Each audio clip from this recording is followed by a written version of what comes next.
The untold story of Christmas. How a holiday united the world. What if I told you that Christmas, the most celebrated holiday on earth, has a story so fascinating, so unexpected, that it reads like an epic adventure spanning 2,000 years? That the traditions you love, the tree, the gifts, Santa Claus, each have their own incredible journey through history, and that Christmas, as we know it today, is actually a beautiful tapestry woven from cultures across continents and centuries? Every December, over 2 billion people celebrate Christmas. But have you ever wondered where it all began? Why December 25th? Who decided we should decorate trees? How did a Turkish bishop become the flying gift giver we call Santa Claus? This isn't just a religious story, it's a human story.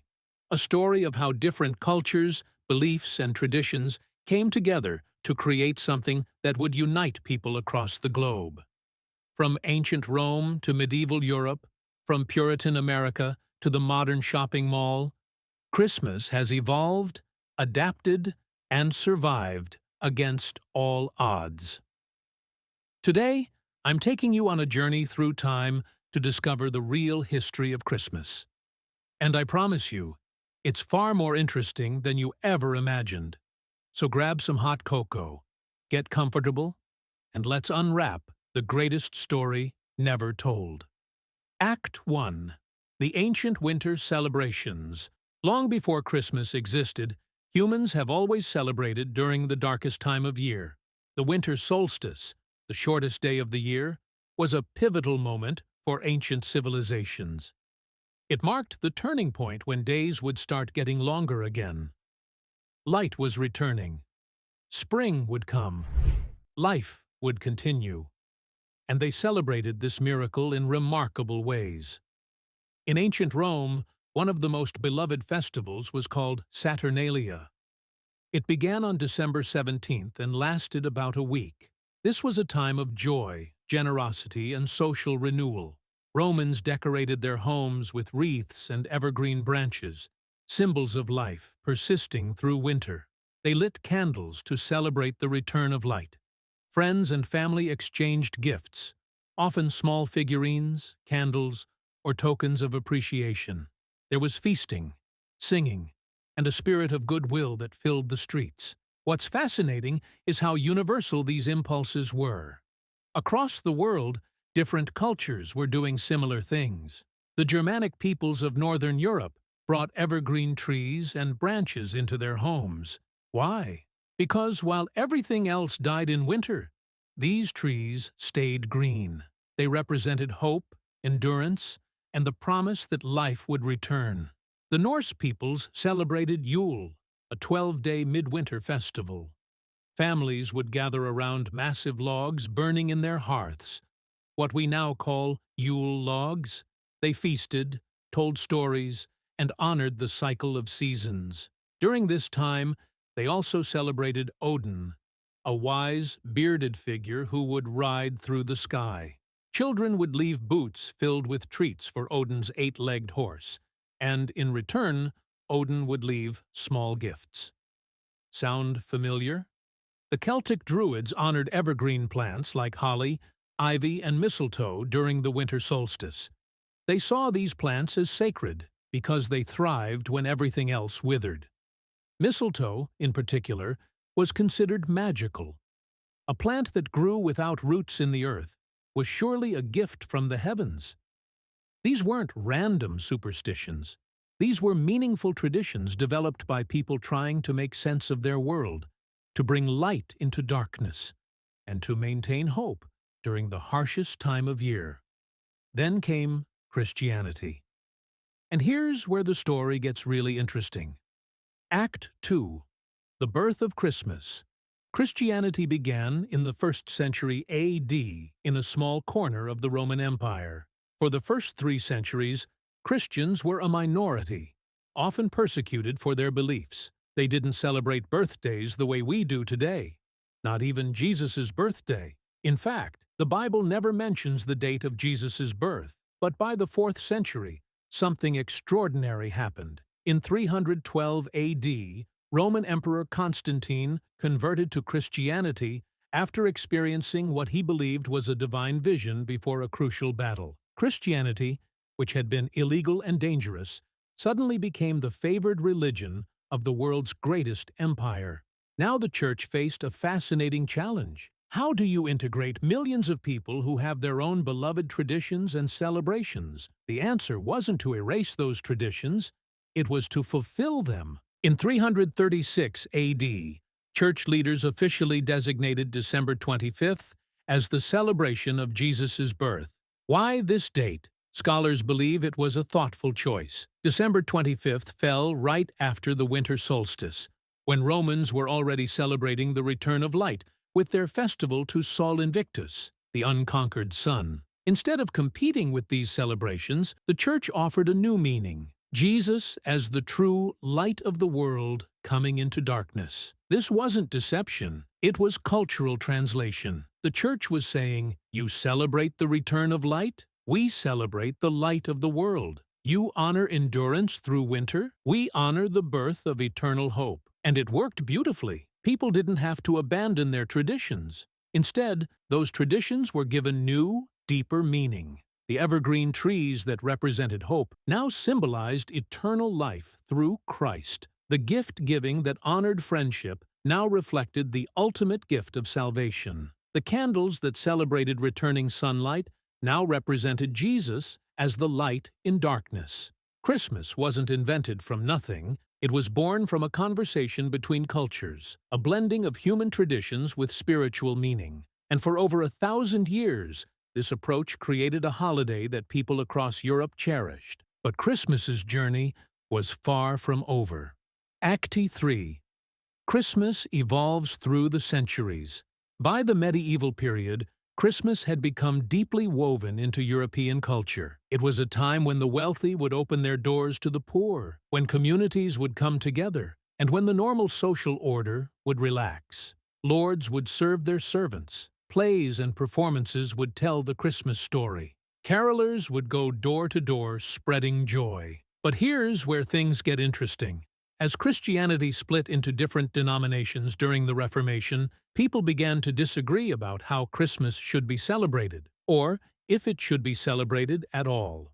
In the 1600s, a group of Christians called Puritans became concerned that Christmas had become too focused on feasting and festivities rather than religious devotion. They noticed that many Christmas traditions came from pre-Christian customs, and they wanted a purer form of worship based solely on what was written in the Bible. Since the Bible didn't command the celebration of Christmas, they felt it shouldn't be a religious observance. In England, when Puritans came to power, they actually discouraged Christmas celebrations. Between 1644 and 1660, Christmas was officially downplayed, and people were encouraged to treat December 25th as a normal working day. This caused significant tension. Many people loved Christmas and didn't want to give it up. When the monarchy was restored in 1660, Christmas celebrations returned. The Puritans who came to America brought these same concerns. In early Massachusetts, Christmas celebrations were officially discouraged for several decades. This wasn't because they hated joy or family gatherings.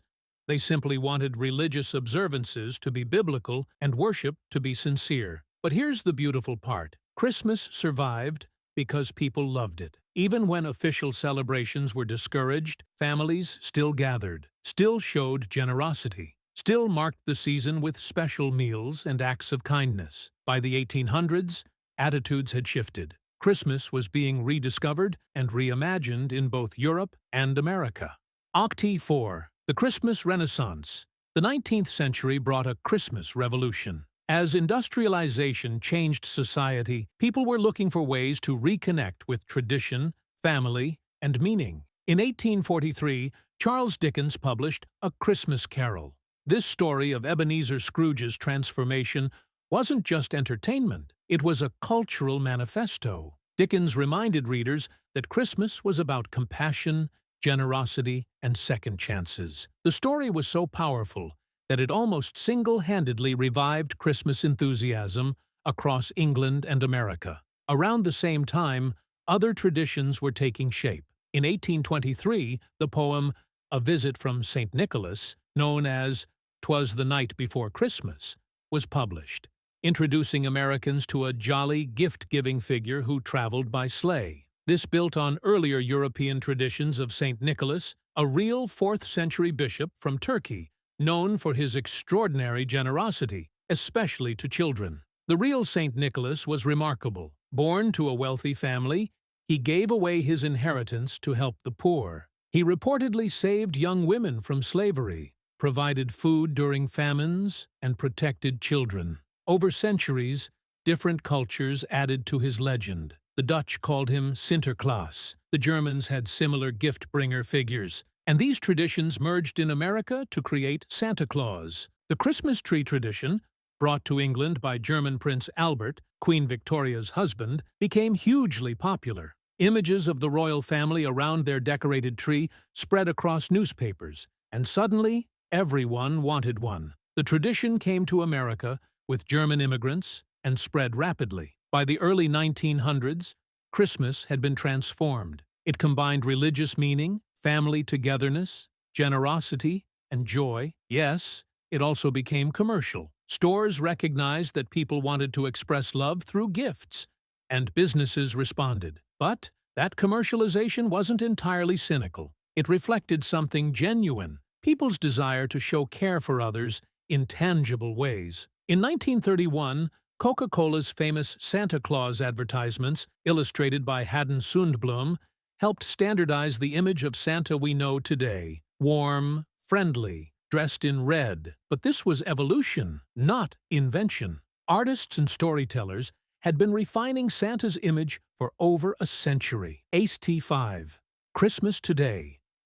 Today, Christmas is the most widely celebrated holiday in the world. And here's what makes it truly special. It means different things to different people, and that's okay. For devout Christians, it's the sacred celebration of Jesus' birth, the moment God entered human history to bring salvation. Churches around the world hold beautiful services, nativity scenes tell the story, and families reflect on the spiritual meaning of the season. For others, Christmas is primarily a cultural celebration, a time for family, tradition, and spreading joy. People who aren't religious still find meaning in gathering loved ones, in teaching children about generosity, in creating memories that will last a lifetime. In Japan, Christmas is celebrated with romantic dinners and KFC. Yes, really, it's a fascinating cultural adaptation. In the Philippines, Christmas celebrations begin in September and include giant lantern festivals.